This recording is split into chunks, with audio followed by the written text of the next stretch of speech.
about the pilot, Ara Zobayan? Did you interact with him at all? Yeah, I mean, he's flowing him a lot. Great guy. Super nice. He was one of the best pilots. That's a guy who you ask for, to fly you from city to city. And it's just surreal still for me. He'll drop me off and say he's about to go pick up Kobe.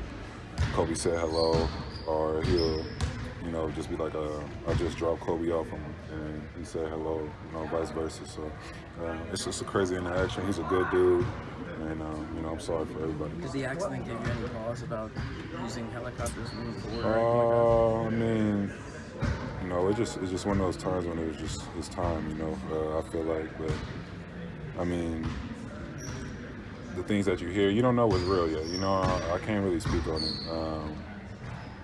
I don't know yet. There's a lot of thoughts in my head.